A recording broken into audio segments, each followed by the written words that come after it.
What's up, my chaotic crew? Bentley Michaels here. Hey, couple technical notes up at the top. I know that's exactly what you want in a podcast, but this was the first time we did a Zoom call. We'd done Skype the last couple of episodes, and I was still trying to get the stuff down, and for whatever reason, that day, my computer was shitting the bed constantly. So there's like 3 or 4 different little weird edit points in here. I think I've covered most of them pretty well. The most obvious one I think you'll hear is with when a slide whistle comes into play. It's pretty great. Also, the end of the episode just cuts off. So, Alex just says, I'm Alex the DM, and we're out. We got an extra long, metagame minute for you this Thursday, so tune in for that. Just want to let you know, we're going to continue to bring you episodes and that sorts of stuff. So be safe, be healthy, social distance, play D&D on Zoom, and hey, since Alex didn't get to say it, grab your swords and keep on adventuring. In a vast landscape full of adventurers, you are now listening to the world of chaotic amateurs.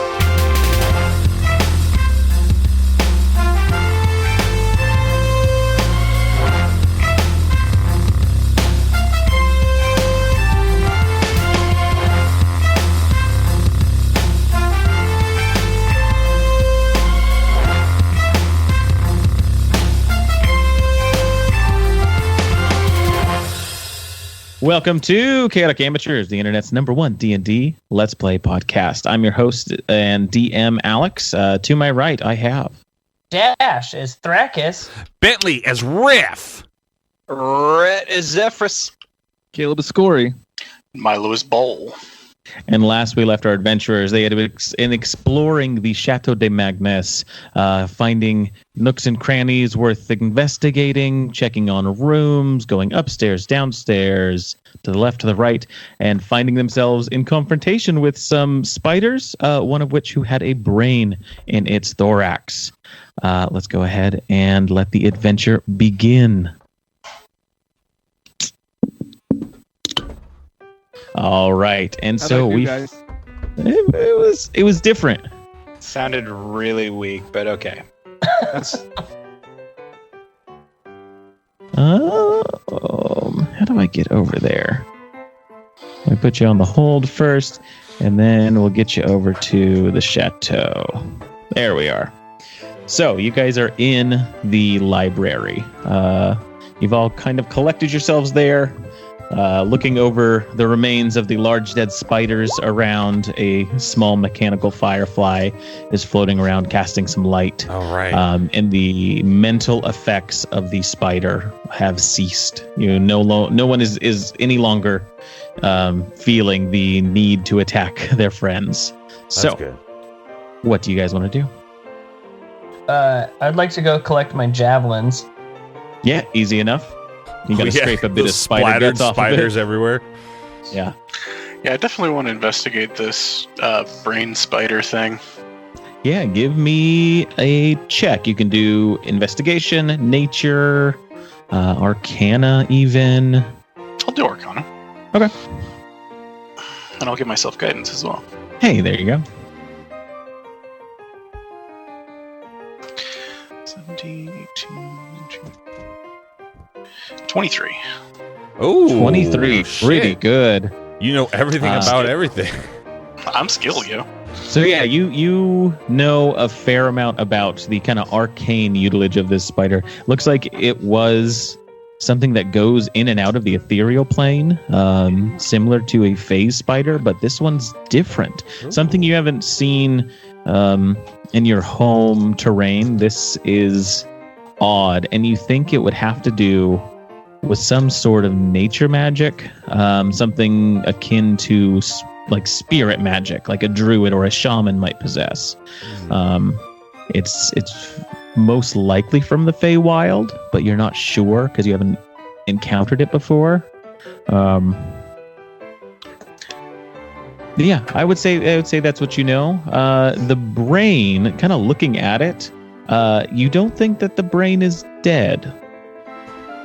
I want to try to extract the brain with my Yeah, so right now the rest of the form, the rest of the body has kind of decayed in this it's kind of sloughed off this white skin that's molded off of it, and that thorax that held this brain is still in kind of a gelatinous goo. Yeah, I want to pick it up and look at it a little closer.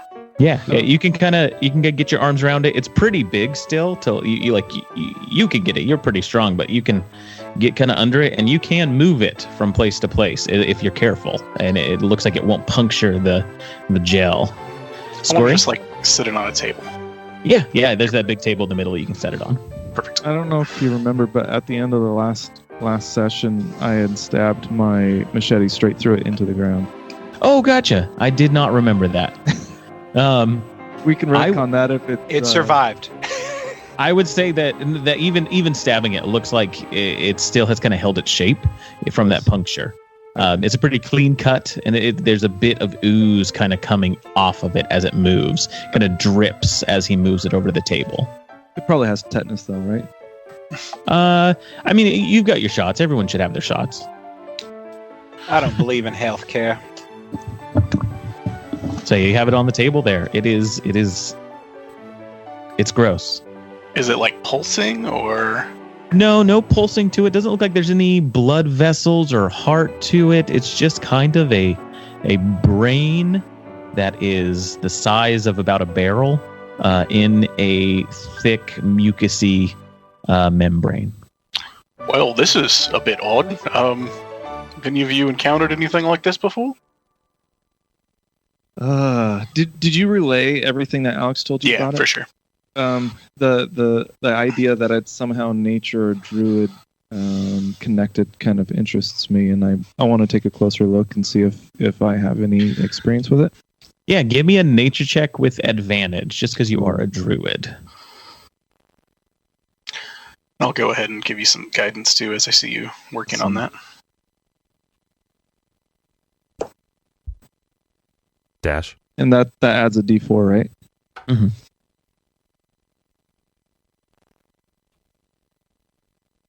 And yeah, Rhett and Dash, if you're holding up anything, I can't see you still for some reason. Just FYI. That's why I wanted to mention that before. No problem. 18 on my nature roll. 18 on your nature.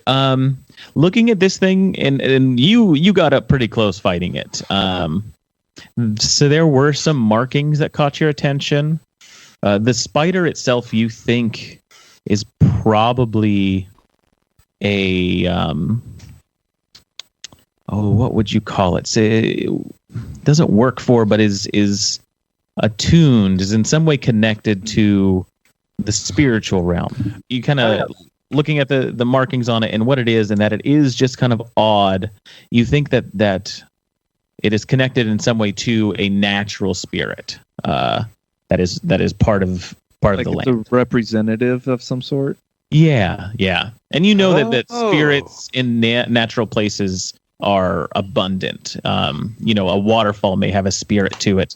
The oceans have massive spirits connected to them, and they all have their own kind of creatures that live and do their bidding. You are, in a way, that way. A tool for the spirits to act on the world. Wolf? Oh yeah. Is this library filled with books, or is it just bookcases? So there is a fair amount of books in here. It's not top to bottom filled. Okay. But there's a good amount. Though the ones over to the right where the spiders were, those vines are kind of decomposing quickly some of the books over there. Could I do a search to see if I could find a layout of this estate? Yeah. Give me an investigation check. Oh. And if somebody would like to help, they can get advantage on that. Yeah, I'll help. Good old Zephyrus. Cool. And after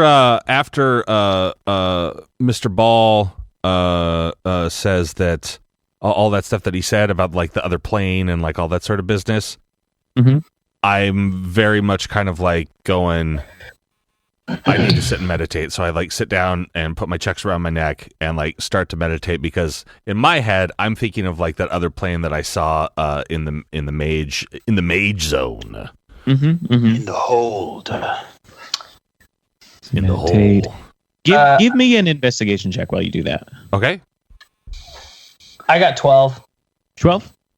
Taking a look around the books, looking for a layout of this place. You don't find that specifically in the library here, and I will kind of open this up, kind of as you're taking a look. The northern part of this area, there's two bookcases or two staircases that lead up to the upper area. And if you remember, also there is kind of an open area up top. Above you, that's where Riff jumped down. So this library is 2-story here. But taking a look at the books here, there's a theme to these books. Books detailing the entities from different planes, from the Feywild, from the Shadowfell, and ways to hunt them. That is the odd specifics you get from this library. This library seems to focus on that. At least the books that are left, but no map of the area. And I would say that you even are able to you spend a few minutes and you check the top as well. In 10-15 minutes you're not really able to find any map or layout. If they're going to spend that time, I want to cast Detect Magic. Okay. Yeah, and you see, as you kind of have the spider on the table there, you get your things out to start detecting magic. And Riff, investigation check while you're meditating. 21. 21? Yeah. All right. Kind of meditating and thinking on how that spider was moving in and out of the planes. Mm-hmm. You're aware that it was the ethereal plane they were moving in and out of, and that connection that they have there must have been something powerful that gave them that ability. This isn't a natural beast that would be able to do that. Something that would be from this plane of existence. Something that would naturally grow up in this region. Okay. I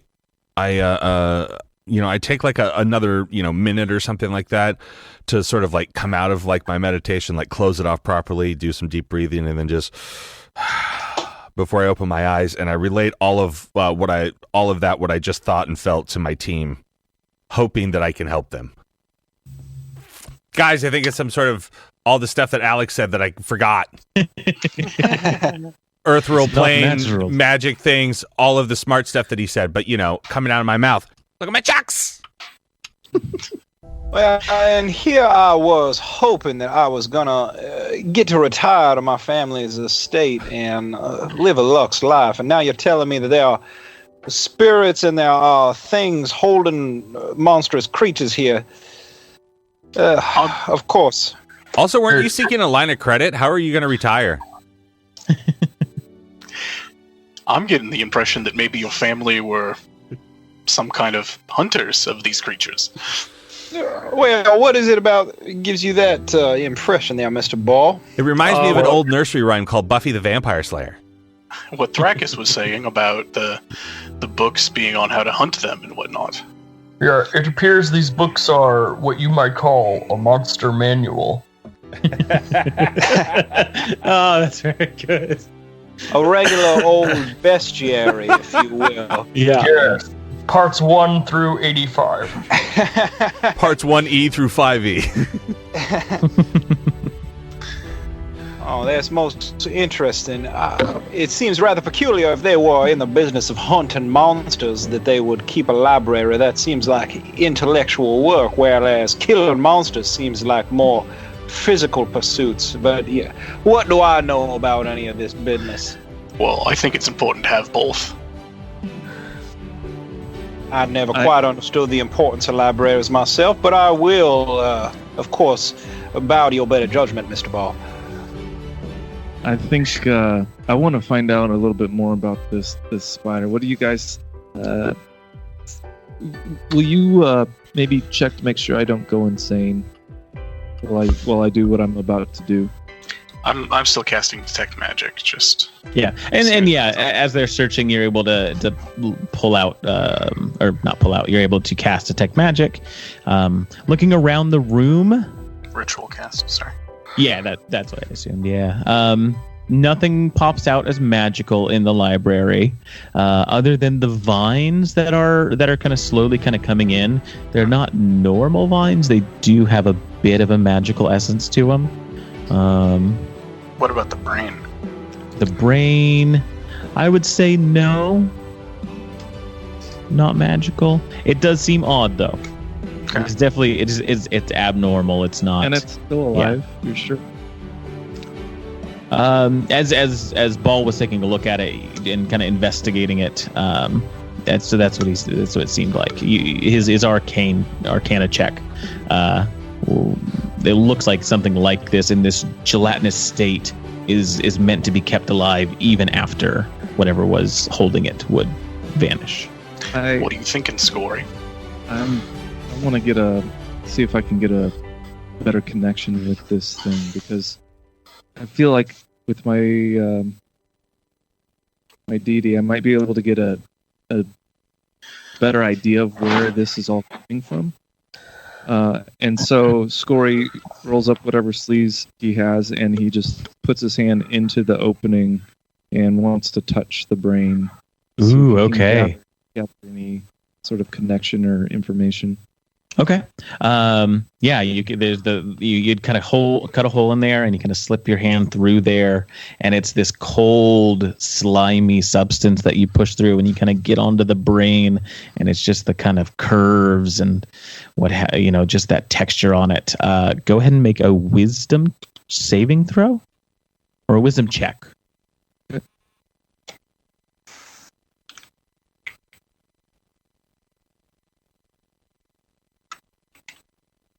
14.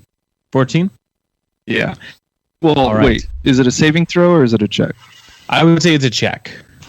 It's not something that nothing's trying to attack you. You're trying to do something to it. Then 12. 12. Okay. Yeah, you get your hand down, and you can just almost hear in your mind the sound of just what you would imagine spider chittering might be. It's almost like a language, but it's more like just an instinct, a feeling. What languages do you know? So I speak Common, Druidic, and Orcish, and I would like to posit that maybe I could speak with animals. Oh. Do you want to use a spell? I do. Okay. I got to make sure that I have it though. Mm-hmm.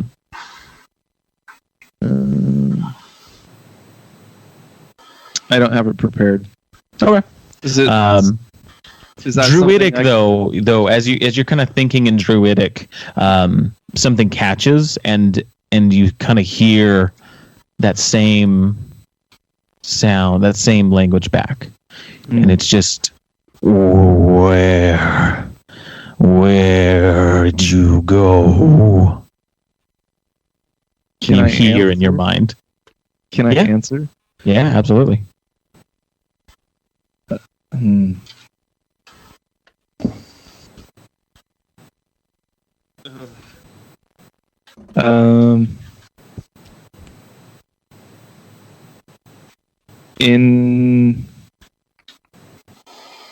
travel away from this plane.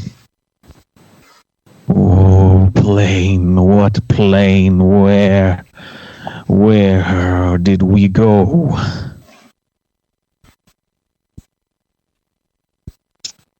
Injured on the material plane, heading to the hold. Injured. Bodies gone. Mission. Task incomplete. Must finish. Must burn books. You come to help? I take my hand away and immediately tell my party that we have to save these books right away.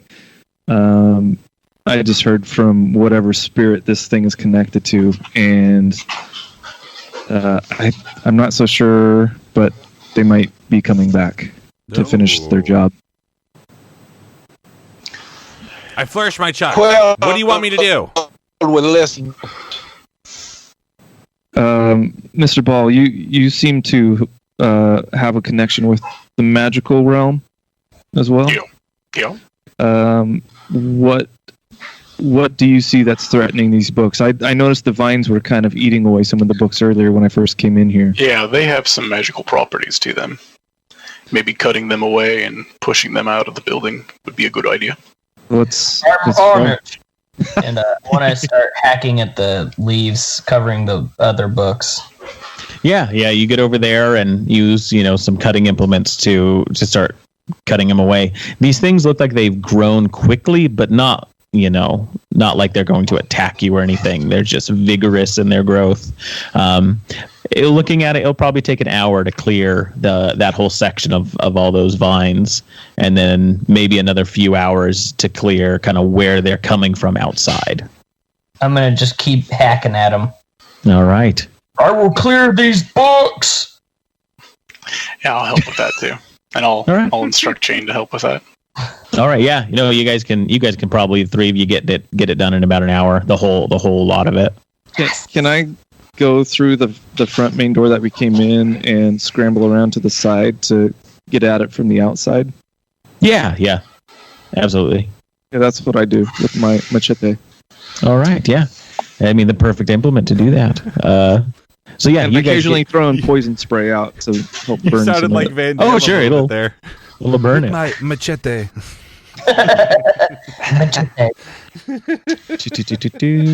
Riff and Zeph, do you want to do anything while they do some landscaping? Yeah, unfortunately, I definitely don't help with the landscaping. What a surprise. But I will, as much as Zephyrus does not care about books, being as though he fancies himself the keeper of this house, knowing that there might be some interesting bits in here about monsters and all this, he wants to look for books about the creatures that they just killed, the spider brain guys. Yeah. Give me an investigation check. Was that the one that I picked up in the beginning? There was one about spiders specifically, yeah. Yeah, and I kind of remember that, but But it wasn't. It was. Looking through I it, threw it at you actually. Oh, that's 17. Right. Yeah. 17. So you take a good amount of time while they're cutting away, and you find the book that the spider book that he had thrown, that Skorri had thrown at you, and a few others, and you take your time looking through them.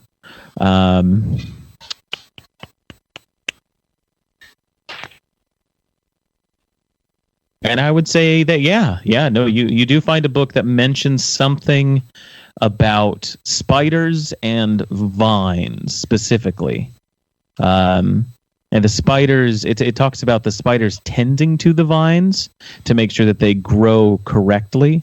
And they are something that is connected to the removal of knowledge, the removal of secrets that spirits will undertake sometimes. The brain thing, not specifically, but you do find a couple of books that reference these kind of spiders that will tend vines. Interesting. That remove books and knowledge, and you kind of attribute that to this same kind of behavior here. I bring this to the attention of Mr. Ball specifically. Yeah. And I like to think, looking as bookish as possible. I got the book open in one hand, and I go out while he's hacking away at these vines. And I said, Mr. Ball, I'm so sorry to distract you from your physical laboring here, but I seem to have found something concerning the spiders and the vines, if you will. It says here I can't follow along quite well. Maybe you can make something better of it, but they are removing secrets from the world, removing knowledge. And it seems that these vines are decaying the books, and, well, perhaps my family members had amassed quite a treasure trove of secret knowledge here about slaying beasts. And these spider beings don't want us to have our hands on that information. And I hand him the book with the passage specifically that's talking about this type of stuff. Yep. Riff? Belly. Yeah. When I hear his speech, something clicks in my head, and I go, "Ooh, I wonder if I can find a Dewey Decimal System, but then also B, if I can find anything about like Kenku, and possibly if there's like a local journal, like kind of like how I have my journal for my Shadow Monk stuff." I wonder if there's like a local record of either Kenku or like a house record of the beast that we saw. Like maybe there's some sort of a friendship that we have that I don't know about, type of thing. Gotcha. Yeah. Like, hey, this is how you approach the Kenku, a dummy's guide. It's a yellow book. That's Dummy's right. Guide to Kenku. Yeah. Yeah. I could think of the title, even though I basically said it. Yeah, I feel like my family definitely wouldn't have something like that, but these are like distant cousins or something, if I'm not mistaken. Like they're not Right. Yeah. they're not like my direct line. Correct. Yeah. The Well, luckily you're not the cousins library, Rhett. split. What do you want me to roll? 200. Investigation? Okay. Investigation. Nice. And 19. with advantage, actually. Oh. Well, okay, that was the first one. What's the advantage? Oh, glad I had the advantage. 4. Oh gosh, yeah. Just because you're a researcher, a library is something you're very used to. Yeah, taking a look, you find towards the western side of the library a ledger that does kind of show where all the books are. So now it's a little easier for you to find these things. Taking a look, you find a book that is about Kenku. The Kenku Chronicles. The Kenku Chronicles, and it's not the Dewey Decimal System. It's the Magnus metric system. There we go. I would have gone with the Magnus metric measurements, but the Kenku book details how to find Kenku, how to track them, their behaviors. They tend to work in criminal organizations. They tend to stay away from society when they can. And looking at some other books, you don't find anything specific to this region. These are all very generic, broad books. okay. Nothing details the town nearby or this area specifically. Okay, I'm gonna read. I'm gonna take my book that I've just found, since I'm assuming that I just can, and I'm gonna read it for as long as possible, and then like whenever the action, as I normally would, whenever we're gonna leave or whatever, I'll put it in one of the cupboards in my cubbies in my backpack. Oh, sure. Easy enough. That's what I do. Nice. Zeph and Balt, was there anything specific you were wanting to get done? Well, these creatures sound awful. I would recommend we eliminate as many of them as we can if you want to protect your home. I think you're off to a good start with the vines here. Perhaps afterwards we do a sweep of the residence, make sure there ain't no other hidden secrets about that we got to worry about. Sounds good. All right. And yeah, about an hour passes, and you guys have cleared this vine mess. Some of the stone like cobbles that have been pushed through and broken, you put back in place. And it looks like you've kind of cut out the roots that were making these vines. It's something you should keep an eye on in the future. Taking a look at it, but the library is pretty well cleared at this point. Nice. Is the upstairs like can I like just from where we are, is it like balconies and I take the stairs up, or is it like a completely different floor and like there's a ceiling above us, I can't see it? Oh no, yeah, you can see up to the second floor. The bookcases go up to the ceiling, but there's a large open area in the middle. And then there's the staircases just on the north side of the library there that go up to the top. Or the main scroll down. The main hall, there's the staircases that go up there as well. Oh, I see. The library top. Oh. Yeah, it's like a mezzanine or something almost. Like the book bin. Yeah. Yeah, right. That's Yeah. what I was that's what I thought. Okay, cool. Cool. Can I go to I want to go to the top of the library area and just kind of look around. Okay. Yeah, you head up to the top there, and this one, it looks like it's a lot more storage for books. You kind of peek through some of the titles, and it looks like it's similar stuff up here. But up top, you do see there is another little study room off to the left-hand side, and then a few other doorways that lead deeper into the house. Okay, cool. Can I go into this study area and make a perception check just so I don't get surprised by something? Yeah. The one on the top floor just to the left there. Yeah. Yep. Give me a perception check.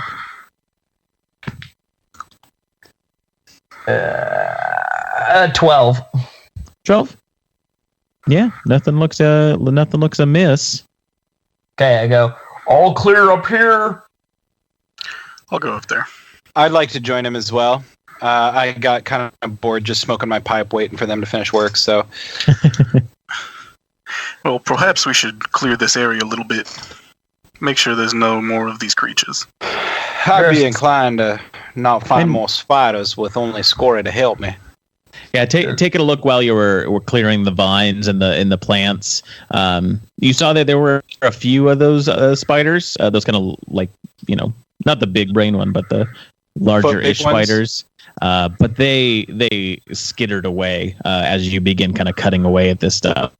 And they leave. It looks like they've either hidden in the walls or they have left entirely. Without Ball. the big spider, they seem to have retreated. Mr. Ball, excuse me, but before you run off, could I have a word with you? Yeah, of course, Skorri. I was able to make a connection with something from somewhere else. I'm not too familiar with planar travel. Really, that was my first experience going to the hold and back. Do you mind staying here and just helping me kind of look at the spider just a little bit more, and then we can go and explore? Yeah, of course.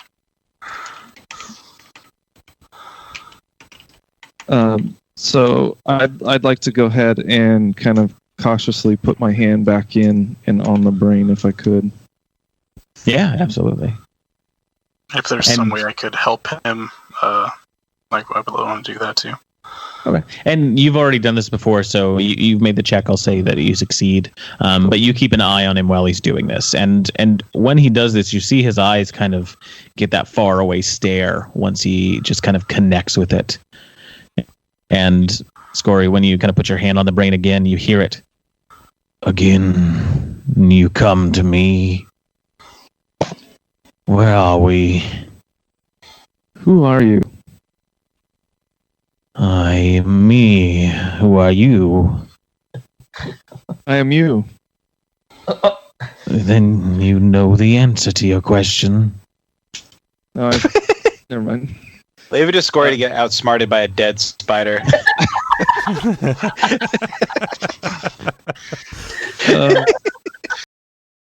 And Rhett, also just a reminder, be sure when you're ready to talk this time, turn your mute off. God damn it, I didn't even see you taking your shirt off. Because I was looking down the whole time, and I just looked up and saw your hands in the fucking air like you're on a roller coaster. And earlier, when Dash, you had your hands up, you're like, your camera kept coming in closer, and like it was like this weird, like you were trying to be sexy thing. Yeah, there. Oh, wait, I can see now. Oh, that's what's going on. You got your camera to work? No, but Caleb took a screenshot, so. Oh, okay. Yo, look at that. It's in the chat. Look at Caleb. He posed when he took the snapshot. He He did. I can't be the only one to look like a dork. So he's like, yo, blue steel, son. I had 4 different people hit me up on either Facebook or Instagram and ask if we were playing with a vlogger. And that was because of Caleb. they're like, is that like a streaming guy or is that like somebody important? I was like, no, it's Caleb. Caleb. Okay, so all right, the sexy results. Right. Yeah. Spider. He is So a- Spider says Caleb to you, then who are you? Skorri of the Black Feather. Ooh. Skorri of the Black Feather. I'm simply me. I serve the Black Wolf. Are you on the material plane? I don't know. I have no idea where I am. I was just in a library, tending to my vines. I cannot see now. I cannot hear now. I cannot taste. Why does the Black Wolf want this knowledge gone? The Black Wolf had a deal, and that deal is gone. We are taking back what is the wilds.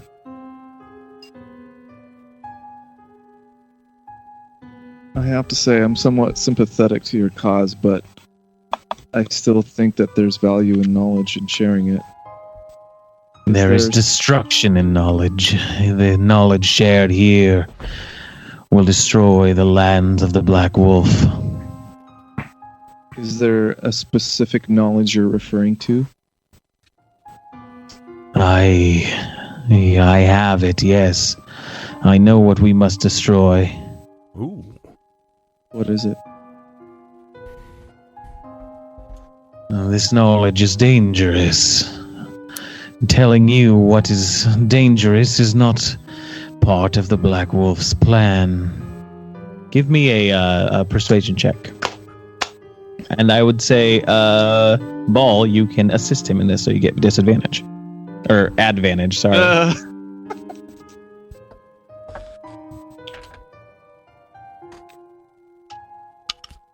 I'm meditating. 17. That's what the... Oh, wait. Advantage or guidance? Can I give guidance as well? Yeah, I'd say you can have guidance with this. Then that becomes a non-natural 20. Okay. But Skorri of the Black Feather, you protect as well? You serve your spirits? I do. Then I will point to you the knowledge that must be burned away. If you burn it away, then my task is complete. I will do as you ask. And you get this kind of flood of information. And it's very specific to kind of odd woodland creatures and the knowledge that would be used to hunt them. And you get a sense that these would be things around here. Things around this forest. You get that kind of sensation from this kind of transfer of ideas. And also this, at the end, this just little bit of gratitude from this brain. Okay. And so you in essence have a list now of books that should be destroyed. Okay. Oh, wow. That's really cool. And I kind of sign off saying, God's guide me, and I slowly pull my hand out. Thank you, Skorri. And Ball, you see Skorri just kind of take his hand out, and his focus regains on the kind of on this plane again, and he kind of comes out of whatever trance he was just in. Why do all of Caleb's characters always have some like weird deal with the devil? That's who Caleb is, man. Yeah. You know how they say the characters you play all have a little bit of you in them. So Yeah. So what did the spider say? I couldn't really understand anything it said this time. It was really weird. All right. All right. I kind of get the go ahead. sense that we should destroy this in case it, I don't know, calls other things to it. I think I agree. I pull out my machete and I look at Ball and kind of wait for his okay. Give you a nod. Okay, and I start just hacking at it like I'm trying to, cut a big steak, T-bone, like. Yeah, you gotta That's get how I that cut my tomahawk. steaks. Yeah, I don't eat meat, so I don't know how it works. You kind of a few hits in, and that membrane just kind of bursts, and that fluid just slops onto the table, and the brain is there, and it just kind of looks like it's slowly drying as that happens, and you kind of cut away bits of it as they fall onto the table, and it's just a pile, a mess, and you can see it just quickly starting to decompose in once it's exposed to the air. And you get this sense that it is gone. I think our job is done, Mr. Ball. Well, perhaps we should join the others. That sounds good. All right. And the others, what are you guys up to upstairs? Well, we're in that little kind of like study area, but I'd like to go, I guess, south into that other entryway. It's kind of partially revealed. Yeah. You guys head down into there. Let's reveal that to you. It's a hallway that leads off to the right and to the left. You see along the left-hand side, your guys' left, it goes down, and there's a door at the end, and then the hallway extends down even further to the south, and there's multiple doors down this way. And you can see up here, it's decorated a little better. There's some vases just kind of on the corners. Some are tipped over. Everything, again, just kind of coated in dust. And you see a number of paintings up here as well. For whatever reason, my Roll20 isn't working, and the last time I clicked on it, like my computer stopped recording, so I'm not going to fuck around with it. Is this did we go the same way that I went initially, or did we go the opposite hallway? It looks like it's on the other side, kind of the mirror from where you went last time. Yeah. Mr. Zephyrus, which way would you like to go? Well, Mr. Wolf, I am unsure, but those doors over there to the west look bigger there. Bigger doors sometimes mean more important things, unless I'm mistaken. No, that makes perfect sense. Okay, well then I'm gonna have my axe out though, and I'm gonna be prepared. Okay. And I'm gonna go through those big doors. All right. You go to open the door, and this one is locked. Huh. Can I kick it in?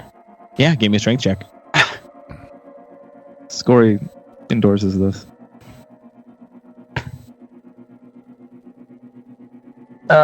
14. 14? Yeah, this is an old door, and it has kind of rotted away. You kick open where the lock is, and it busts the door open. It was a finely crafted door. No longer. And you open up, and it's this large chamber. Oh. There is a bed off to the left, a number of fine pieces of furniture. It looks like this is the master bedroom. You see a door on the other side, and a door to your right, as well as kind of a desk area over here, and a number of, like armoires, places to put clothing. And then you see a windowed door off to the left-hand side. Looks like that goes off to the balcony that you saw in the front. I'd like to make a perception check before I cross the threshold. Yeah, absolutely.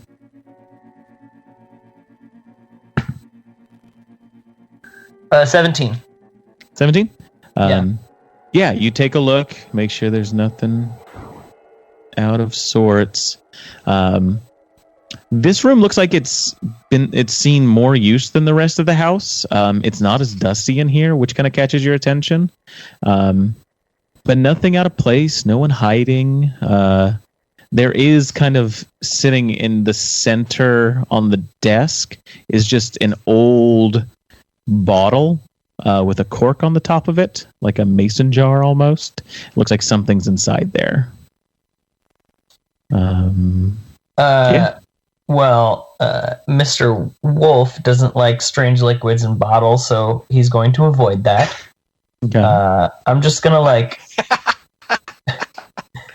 I'm gonna kind of creep in, like I'm ready to attack, and I'm gonna go, Mr. Zephyr, stay back. I will check under the bed and in the closet for monsters. And you go up and kind of peek underneath the bed, and there's some, dust rabbits in there.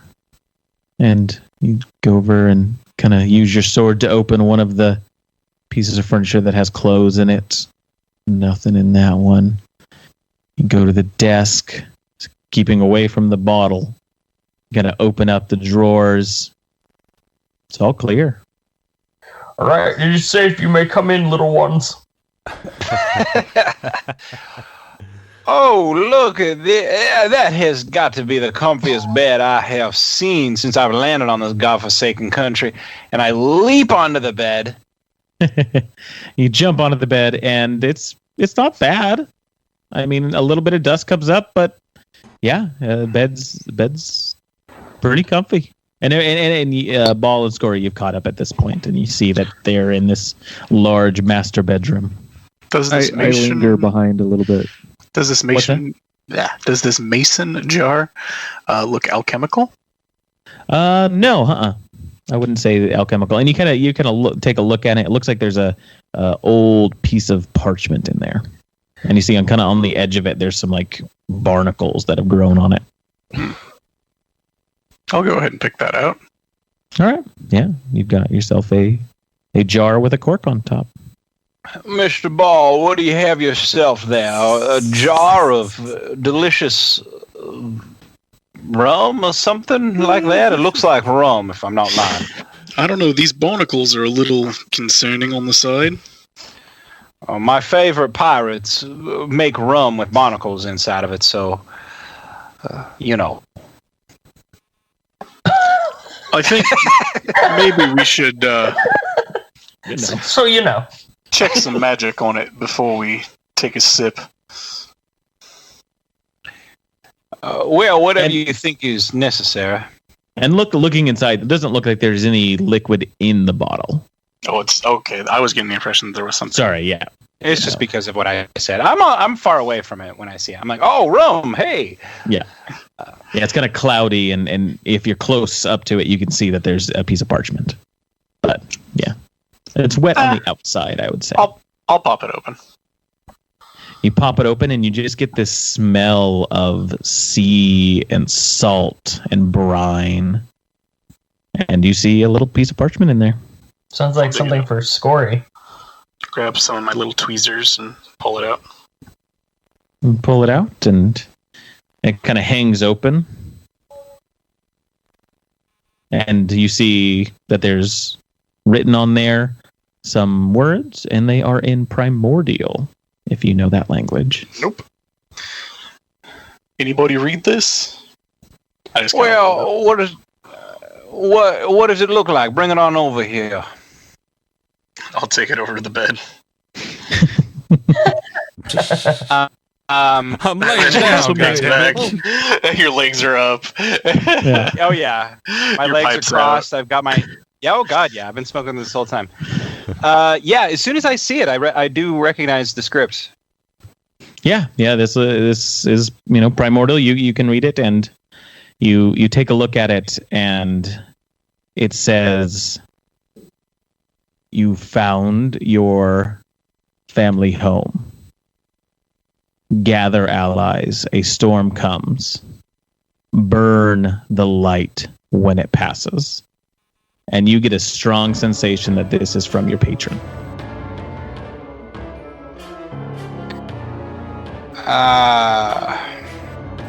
Well, that's rather strange. Looks like it's got barnacles on it. Oh, I sense that I have been walking a path laid before me for a long time here. I thought I was getting away from this nonsense. Whoever left this here predicted that I would be here. It seems to be a message directed at me. It says that a storm is coming.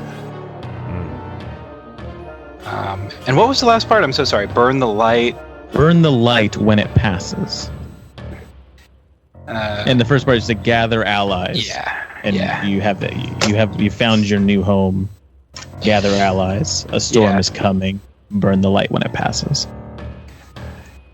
And I would say that this is kind of odd to you because the previous times you've gotten instructions, they've all been very specific, and this one is vague.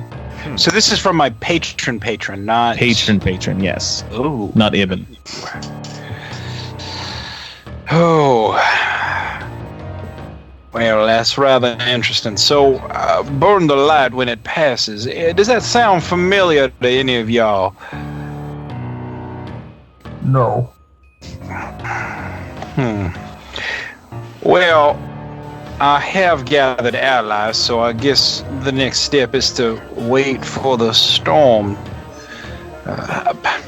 You guys sense a storm coming at all? I don't know. Skorri, you take a look at your lantern. Doesn't look like a storm's coming. I'm still down. I lingered. Oh, you lingered downstairs. Sorry. Yeah. Okay. If it's okay, I'd like to use my weather sensibility and just kind of focus for a second and get a general sense of kind of the trend of the weather of the area. Yeah. You think it is probably going to rain a little bit soon, but pretty calm weather for the foreseeable future. Well, I suppose a storm passing in the future is a problem for, well, not us right now. Am I right, Mr. Wolf? Yes. With my god core, I will vanquish any storm that comes my way. I will cut a cloud in half.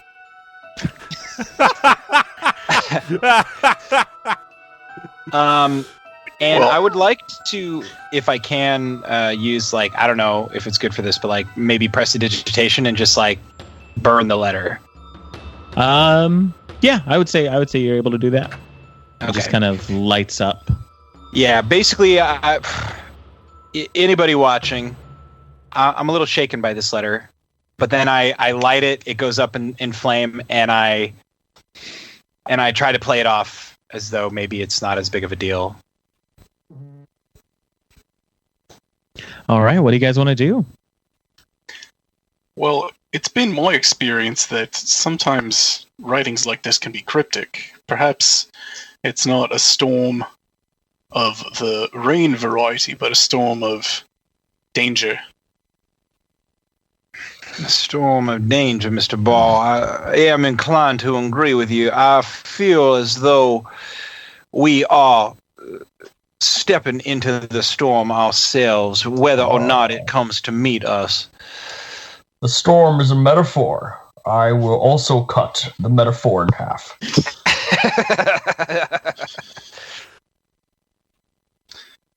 Oh yeah, Riff. I'm going to while they're sitting talking all this adult stuff with my book that I've like sort of been like looking down and reading as we're walking or whatever. I'm going to turn around and I'm going to go back to the bridge and try to find Kenku.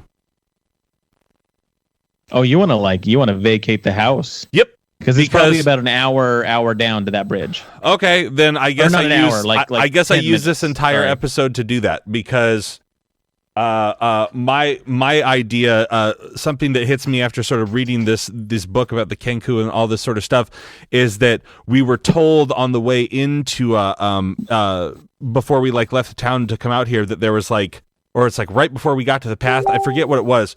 We were told that there was like the Knights of the Forest or the Knights of something, and then like they protect Knights of the Path. Knights of the Path. They could. So I'm thinking, I wonder if the Kenku are the Knights of the Path, and then if I can like be friends with them and not control them, but kind of like we're buddies and we do each other favors. Like I don't command them, but I want to. But I want to be the Kenku overlord. Sure. Yeah. No, that makes sense. Low key overlord. Let's get down to the basics. I want to be the Kenku overlord, but for the game, I want to do it nicely. Yeah. Yeah. Do you want to try and sneak away from the group easily, or do you want to tell them? Do you want to? I'm just gonna turn around and I'm just gonna turn around and walk out. Okay.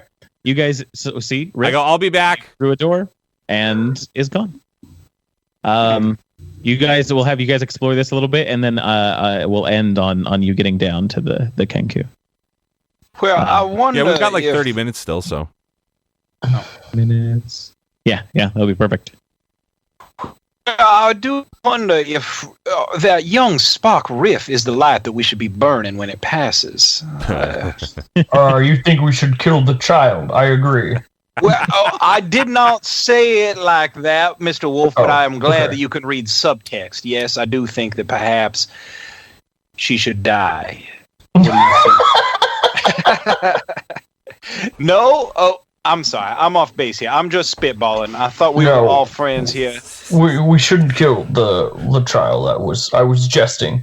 I'm very deadpan in my delivery. Oh, Mr. Wolf, I'm sorry. I was the thing about comedy well. is... Yes. We both know comedy very well. Well, y'all think about this storm and the light as it passes, and we'll circle back to that. Can I check this door to the north of the master bedroom? This other big, large door? Yeah. You go up to that door and you notice that it is locked from the inside, but you can easily unlatch it and open it up. And as you do, kind of slowly open the door, you reveal a room that is full of trophies, mounted heads of creatures. I mean, there's deer and elk and wolves, but there is an owlbear on here. You see a dragon's claw is laying on one of the tables. There is a kobold that is against the wall and has been preserved, but like its anatomy is splayed out to be viewed. There is all manner. All right. There's all manner of trophies that are in this room. Okay. I tell everyone behind me what I see. That reminds me, where's our friend Skrix and your man Willem? You are not sure. Skrix and Willem left with Riff upstairs before the whole spider fight happened. They were up by the bird thing, weren't they? That's the last place they were, yeah. But only Riff knew that. That's true. Uh-oh. And I'm walking away. Yep. Okay. I feel like I walk up to that door and I'm like, oh, sweet, merciful gods, what in the hell is all this? It appears to be a trophy room of some sort. Someone was a great hunter of all manner of creature, it appears.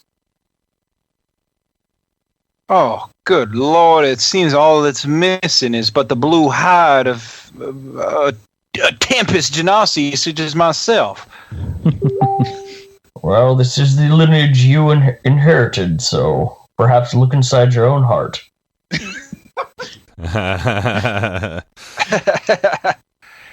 Mr. Wolf, these are my distant cousins, twice removed. You see, they broke off from the line some kingdom and do that again. My computer shit the bed, Rhett. No, that one wasn't as good. Oh, that wasn't right. Yeah, you got to start from high to low. Okay, Rhett, my computer fucked up. There we go. It takes a real subtle touch to do the slide whistle. That new Chaotic Amateurs Foley record. Uh-oh, I rolled a natural 1.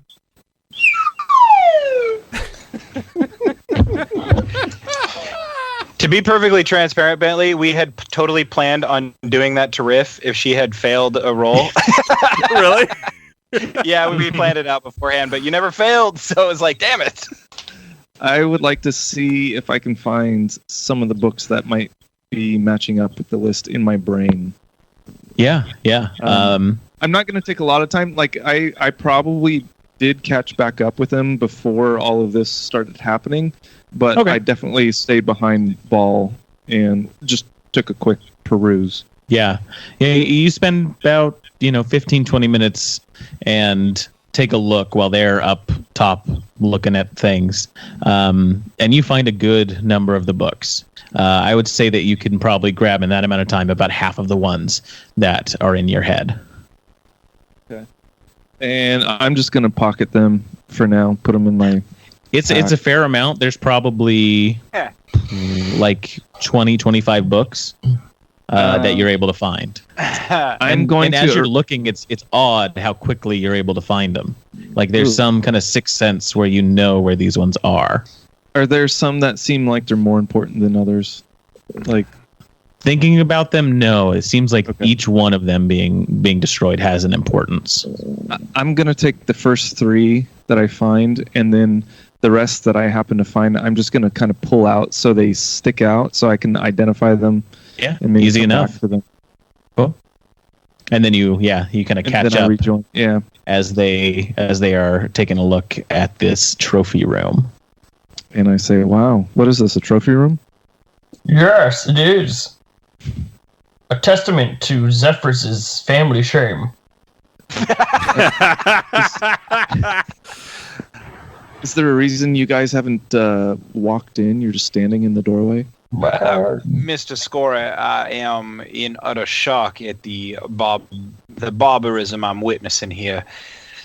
It's one thing to destroy foes. It is an entirely other thing to then mount their corpses onto fine wooden placards. I think it's kind of impressive, and I push through them, and I want to go inside and take a look at things. Yeah, you go inside and take a look. There's kind of 4 tables set in the middle that all have, looks like different parts of larger animals, things that couldn't easily be mounted. And there's in kind of each corner on the sides is a display case. One looks like clothing, like on a mannequin, and the other is the same thing. The one to your left is this very nice black leather suit. Kind of a red handkerchief comes down, and the one on the right is this really put together hunting outfit, leathers, pouches for supplies, and on the top a long hat with a red plume coming off the side of it. I walk to the one on the right as my hands kind of in my bag. Under my breath, I mentioned that I've taken several trophies in my past endeavors, and then I say, "Mr. Zephyrus, I think I found a trophy that you might actually enjoy." Well, so be it, Mr. Talbrone. What is it? And I lift my hand and point to the case with the gaudy plume hat. Mm-hmm. I'm sorry, Mr. Talbrone. Am I supposed to understand exactly what that is? I don't know. It just looks like something that you would enjoy. It's a hat? Yeah, it's kind of a pointed leather hat with a red feather plume sticking off the side. And I'm indicating to the whole case, like the whole gaudy outfit that seems very prim and proper, like you would enjoy. So the one on the left is kind of this prim, well-to-do outfit, and the one on the right, the hunting outfit, looks very utilitarian. Okay. It's well made, but is well made for its use. Okay, I would retcon then and say I went to the left. Yeah, the left one is this, kind of underneath is this really nice frilly shirt, and a red handkerchief or a red scarf kind of hangs down from it, and the black long tails from the suit as well. And I mentioned Mr. Zephyrs. Do you think this would fit you? Well, in fact, it does look like it is exactly my size. I don't know how this happened, honey. Sorry. Did your wife just walk in on you? Now. Dash took his shirt off. I had to take my shirt off too. It's not my fault. It's not a virtual orgy. It could be. Right, do the sad slide whistle. It's not. She didn't laugh. No, she's been quarantined with you for a month. She's heard all your jokes, all your slide whistle jokes. That's true. I'd like to start. So at first I'm like, Mr. Telbro, I don't understand what it is I'm looking at. And then, I take a closer look. And then, like, it just almost more as like a joke, I grab the hat first. And I'm like, oh, Mr. Telbroon, is this, what, do you think this is my style? And I put it on my head, and I'm like, oh, what, does this suit me? Do I look like a fine courtier down there at the king's court? And I'm like bowing and swirling and flourishing. And for the listener, he's doing so many arm movements right now. He looks like a chimpanzee at a zoo. For some reason, I'm almost expecting like something magical to happen. like nothing, Mr. Telbroon. Okay. Nope. But, nothing fantastical happens. But then, as I'm like flourishing and doing all these things, my face changes, and it's almost as like I expect an earnest answer from Skorri. I'm like, "Tell me, Skorri, does it actually look well? Does it suit me?" It does. It looks pretty good. Oh, if I had a slide whistle, it would go up. Oh. Okay. Well, then perhaps, and I start quickly, hastily undoing my other clothes, and I begin haphazardly and quickly putting on this fine outfit, not the hunter's outfit, but this other one. Cool. Yeah, and it does seem to fit you pretty well. And as you put it on and you kind of look in one of the glass cases as a mirror, it looks good. I mean, it is well tailored. It has this air of kind of imposing power as you wear it. It feels good. Well, Mr. Telbroon, good day. And good day. So all my clothes are like crumpled on the ground, like right there, and I just like, I kind of like kick them into the like closet or wherever this thing is. Okay, yeah. There's a little area right there you can kind of kick your clothes into. Easy enough. Can I look at the wolf mounting? Yeah. You take a look, and something you notice immediately is it is a black wolf. I want to look to see if there's any placards or anything like that. Taking a look around, looks like all of the things that are mounted do show their name, what they are, and it just kind of the common name for. So this one just says black. Yeah. Okay. Can I put my hands on it? Like, is it within reach?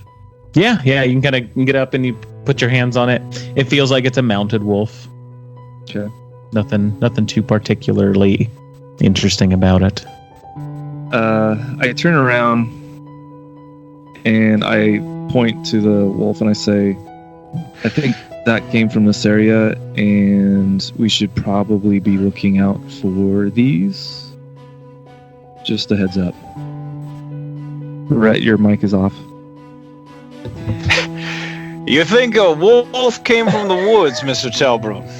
I think there are many wolves in the woods, and I think that the black ones in particular could pose a threat. Oh, the black wolves pose a threat in the woods. That's awfully cryptic of y'all. I think that there are wolves in the woods, Mr. Telbro, and whether or not we need to keep an eye on them is yet to be seen. Fair enough. And then Skorri just turns his back and walks to look at something else. All right. You kind of pass by the door over here, and it's kind of ajar. You kind of peek in. It looks like there's a dining room off to the side. Is there anything else you guys are wanting to do as you're exploring?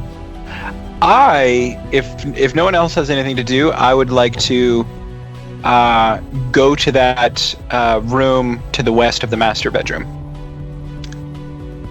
To the west. It looks like there's 2 rooms. There's one with a double door and one with a single door. Well, Zephyrus has been going for the doubles. So. All right. You open it up, and it's a study. Oh. There's a large desk there, bookcases with a few books on the shelves. This looks like a well-furnished study space. Kind of on the south wall is a regional map of the area. And you can see kind of on a table just below it there's a book, and you kind of open up the first page. It looks like it's kind of the house book. It has a layout of this area of the house. Oh, that's what I was looking for. Looks like it was kept in the study there. I'm gonna move over to where Zephyrus is. Yeah. I see the same thing. I plop that book right open, and I want to get a good look at it. All right, yeah. You take a moment to look at it, Mr. Wolf. There, let me see, of the stuff you haven't. I would say of the first floor, there is the library, obviously, with this area above it. To the right, just below it looks like an office. Below that, it details an armory. And to the left of the office, above the armory, there's a few notes about the vault. Sounds like that's where things are kept hidden. On the west side of the first floor house, looks like that is mostly storerooms, servants' quarters, and guest quarters. The kitchen is in the top left-hand side of the house. Looking at the second floor, what you haven't explored, the east side of the house is the library that you've seen. There's also small quarters just near the library, details that they are for traveling researchers. And to the south of that, south of the library on the east side, it notes a mage's chamber for their house mage, and then the bedrooms for the children.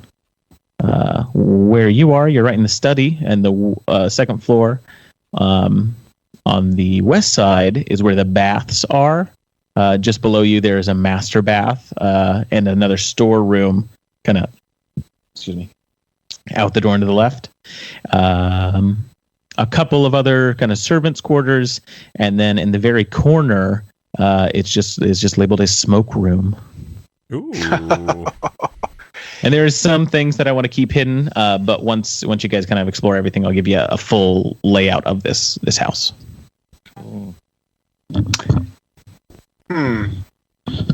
Mr. Wolf, you see this here map about the rest of the house here? Yes. Perhaps we should party up and then just sprint through the house as fast as we can, unlocking the rooms from the blackness of the dungeon master. Yes, that sounds like fun. We should do that. Yeah, kind of with the book in tow, you're able to open up a few of the areas and really get a better sense of the layout of this place. Going over to the bedrooms and the mage's chamber, you kind of open those up, and nothing surprises you. Looks like one of the bedrooms is not well furnished. Looks like no one had been living there. One of them is fairly simple, but has a number of journals and notes that you kind of grab. On Another one is fairly cluttered, messy, has a number of just bottles strewn about. And the final room's a big room with lots of paintings from far off places. Taking a look at the master bath, it is a well-made bath. Windows off to the south. Ooh. Just past that, you see this is a storeroom. These are the common baths over on the west side here. And and then these are kind of like family rooms. It looks like this would be for the people that lived at the house, served the family, and had children. And you get a good sense of the kitchen, the guest quarters downstairs as well. I would say one thing though, as you are approaching the smoking room, you do hear an odd noise coming from beyond the door.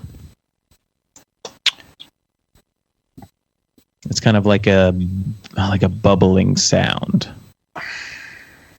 Where's the Mr. smoking Wolf. room? That is Let's on see it. the southwest. Oh. Okay. I'd like to do like a perception check, like to see if I can listen in closer. Absolutely, yeah. Can you ping it so I can see which? Oh, yeah. Oh, it's not revealed. It's Correct. not revealed. Well, yeah. We're on the you other check side that. of the door. It's I got an 8. An 8? Yeah. Listening hard, it's just kind of like just a slight bubbling sound. You think you can hear someone talking. You're not sure. Mr. Wolf, what do you hear in there? I hear a slight bubbling sound, and it sounds like someone might be talking, but it's hard to make out. See if you could listen better than I can. Sure, I'd like to press my ear up to the door. All right, give me a perception check. 7. 7. Yeah, same thing. It's just ever so often it's just like a.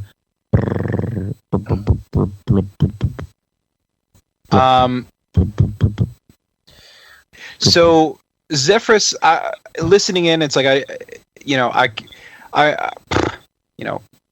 having been to Eben's tent a few times, it's like I kind of recognize the sound of like a hookah and things like that, but I can't quite tell what this is. And I'm thinking hookah just because my experience it's a smoking with room, one. yeah. Because Yeah. of your Potentially, journeys through the world and you once upon a time the caterpillar. Exactly. It could be that sound, but with a 7, you're not sure. Right. I'm giving you some context for what Zephyrus is going to do next, Okay. which is just open up the door. Okay. As you open up the door, your thoughts are immediately satiated. And you see Strix and Willem smoking a I knew hookah it. in the corner. Ah! And they kind of look at you and like, ah! Oh, hey. And Willem's like, oh, you've found the best room in the house. So, Mr. Willem, certainly I appreciate you smoking the hookah, but you could have come and got me, you dirty rascal. I would have come and joined you for this. And he's just like, come on over. I got this thing all set it up for you. We've spoken for a while. I'm introducing Strix to the whole endeavor. It's great. I didn't know they had these here. And he looks very excited. Mr. Willem, nobody packs a water pipe much like you do. I appreciate your service. I never tell you that enough, and I take a seat right next to him. All right. And he kind of, he invites everyone else, Wolf and Skorri and Ball in there. And if you guys want to smoke the hookah, you can. But I want to switch over to what Riff is doing. Riff, Yes. you are headed down this kind of dirt path that leads to the mansion, and you get to an area where you think the bridge is probably just a few. I mean, you can see the bridge in the distance. Uh-huh. Okay. Well, I go back all the way there because that's where I assumed. I mean, that's where I last saw them all. That's what you're telling me. Yeah, and you remember that they kind of left upriver. Yeah. When they left. Right. So do you want to head that way? Yeah, exactly. I forgot that I knew that part. I was trying not to metagame, knowing No, of course. Thinking because Friday the 13th over there walking after him with his machete out. So I would go up that way, and I would essentially take the and as I'm going up that way, this entire time I've been reading, I've been trying to find in that book, if there's traditional greetings, like a good way to greet the Kenku, or I don't know. I find the respect chapter. Yeah, so reading the book, you find out that there is the Kenku can hear you. They can understand your speech. There's just that they can't speak back. Gotcha. They can mimic things, and usually they have that triggers something in my brain. I wonder if I can talk to them in their brain and actually get a more line of thought with them. Mm-hmm. So I'm going to think about all that sort of stuff, and if there's a proper greeting or something, I'd like to, I'll roll for finding a proper greeting in the book or something. I mean, you're taking your time. You've kind of done an investigation on it. A proper greeting, not a common one among all kobold or all Kenku. Cautious is how you should usually approach the Kenku. Okay. Or hidden. Because they tend to like to hide as well. They do their best kind of ambushing now you when tell they can us. get the drop on you. Yeah. Yeah. Well, you didn't have the book. Okay. Kenku's for Dummies. So, Look, guys, this is a very ancient text. Kenku Chronicles. Yeah, the Kenku for Dummies Chronicles. Ancient text. Leather-bound book. I want to... do I get to the cul-de-sac or wherever that the Skorri got to, that sort of dead-endy thing, or I forget? Do you want to approach stealthily, quietly? Do you want to approach making I want noise? I want to go up when I see that area or whatever, and this is me metagaming. But if it was a dead end or whatever, if it was a dead end, I forget exactly how it was set up. It's kind of like a clearing next to the river. Okay, so when I get to that area or whatever, I'm going to sort of look around and kind of go and then I want to dart into the shadows. So it's I want to get their attention first and then dart into the shadows so they know I'm being cool. Okay. You make your way along the creek bank. It takes you a little bit of time, but kind of as you are getting up there, you hear not the voice of any bird, not the voice of any Kenku, but you hear just a little kid's voice. And kind of as you kind of go past these bushes, you see right at the water's edge, there's just a small child. And just past the child is this large, dead tree, probably about 30 feet from the child. And the kid's just sitting, kind of kneeling down next to the creek, just kind of talking. Huh. Okay. I can't quite hear him over the sound of the moving water, but doesn't look like he's seen you from how far away you are. Okay. Go ahead and give me a perception check. Stealthily approach that kid as well. Okay. Since that's... Yeah, give me a perception and then a stealth check. Okay. So perception is... What am I doing? +1. So perception is a 15. And then a stealth is a +5, 24. 24? 24 for stealth, 15 for perception. Okay. You notice at the kind of top of this tree, this kind of hollowed out wooden dead tree, there's two Kenku just kind of staring over the top of it. You just see their beak in their eyes, and it looks like there's kind of some brush they have, or some tree branches and leaves they have to obscure themselves. But the stealth check, it doesn't look like they notice you as you approach, and the kid doesn't either, and you can get up to about 10 feet away from them. As I get closer, can I hear what the kid's talking about more clearly? Yeah, as you get close, you kind of hear him. It's like, well, that's kind of that's weird. I mean, I thought that they were friends with you, but if they're not friends, then you should just go home. I mean, if you don't like where you are, you should just you should change your location. I mean, you can go wherever you want. Does it appear that the kid is talking to the Kenku? Doesn't look like there's any Kenku. He's kind of looking down into the water, and kind of as you follow his eyes, you see there's just a frog down there, just kind of looking up at him. This stupid little druid. So since I'm hidden, I want to use my on the kid. I want to use my silent speech, and just sort of like talk in his head since I can see him. Yeah, absolutely. I want to look at him and go like, "Hey, bud, who are you talking to?" And he kind of just juts up. He stands up and looks around. No. Just relax. It's me. Oh, I'm hidden. And he has a critical success on his perception check. But what did you get? I got a 24. 24? Yeah. He looks around and you're kind of like kneeled down, and he is looking straight over your head. Oh, nice. Yeah. He's like, is there someone out there? Yeah, hi, it's me, Riffarian Night Meadow, from the Monastery of the Silver Song, Shadow Monk of the Age. Not a big deal, but just who are you talking to there? Who are you? Oh, yeah, I'm talking to you. I mean, before that, you were like talking to the water or something? Oh, yeah, I just like talking to myself sometimes. Oh, interesting. Yeah, where are you? And you see he's getting kind of scared.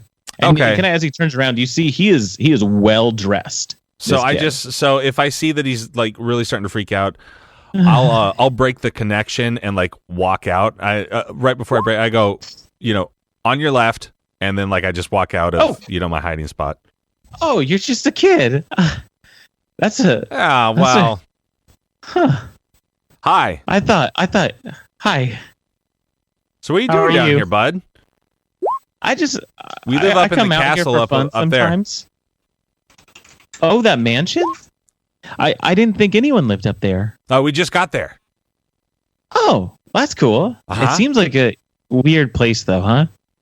Oh, yeah. There was a copper dragon in there and a genie in there. What? And then we fought like all these big spiders. Then one had a big old brain, and you could see it. What? Yeah, and it made you like want to do stuff. Where you didn't want to, like I stabbed like one of my robot friends. He's pretty awesome, but he was cool about it. What? Yeah.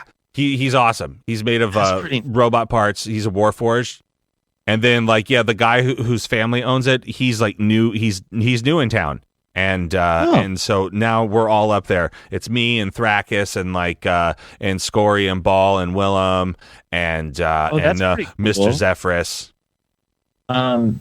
I mean, I'm not friends with robots or anything, but like, so I wasn't talking to myself. I was talking to a frog.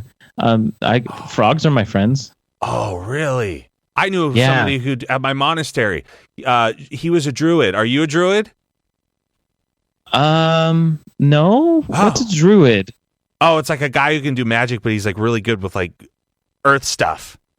Oh no, I wish. I'm good with shadow stuff. And my chucks. No, I mean, I can just like, I don't know. I could just kind of talk to animals sometimes. Oh, that's awesome. Oh shoot. Hey guys, don't hurt this guy. Yeah. Sorry, I got so distracted. Sorry, I was here to see birds, the Kenku. There's birds in the. Oh, you knew about. Yeah. I wanted to come and talk to him. I was reading about him in this book, and then I heard about the army of the land, or the army of. I forget the Knights of the Forest or something. The Knights of the Path? Yeah. And so I was thinking, are the Kenku the Knights of the Path? And then if so, I want them on my team. Oh, they're not? No, these Kenku, I don't know. They're just kind of, they're in a bad situation. What? I don't know why they ended up here, but they just kind of got drawn to this, I don't know, this tree or this area or something. Oh, I don't know. They kind of talk funny, and just been trying to help them. I bring them food when I can. Oh, this is awesome. Okay, but no, they're not the Knights of the Path. The Knights are they're like adults. Oh, gotcha. Do you know the Knights? I know some of them. Yeah, interesting. They live they live next to us. Where do you live? I live in Turlin.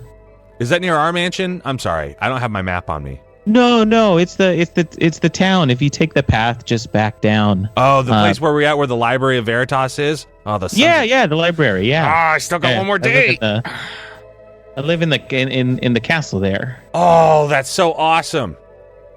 I lived in a monastery for 11 years, so it's kind of like a castle. Wait, if you live at the, do you guys know my dad? Maybe. Who's your dad? My dad's. His name's Pierre. Oh yeah. No, I think Zephyr's talked to him. It was like Pierre and Patty or somebody. They told us how to get there. Oh, Pierre and Mira. That Mira's my mom. They kind of. Oh. My dad, keeps track of all the houses. Yeah, and we make talked sure to that them on our way in. Then I'm surprised I didn't see you. Cool. Yeah, they gave us like our map and stuff to get to our house. Gotcha. Well, that's cool. So just be careful. I mean, it's dangerous out here, and the Kenku, they don't want to hurt you, but they get just riled up sometimes. I don't know why. Yeah. Okay. I gotcha. But as long as you just let them know what's up, they'll be friends. So then is that really the words that kid just chose to use? If you let them know what's up. Yeah, you just let them know what's up. That's what I tell them all the time. I just I look out to the forest or wherever where I assume that they're all sort of hiding in the trees. And I declare, I'm like, I am Rafarian Night Meadow, Shadow Monk of the Silver Song, the first in an age. I am here. I pledge my chucks to you if you guys ever need help. And I want to be friends. And we're up at the big house, but don't come, no solicitors. Okay. And yeah, you see kind of in the forest line, there's like 4 or 5 of them that you hadn't seen before, all with crossbows aimed at you. And they just kind of peek up.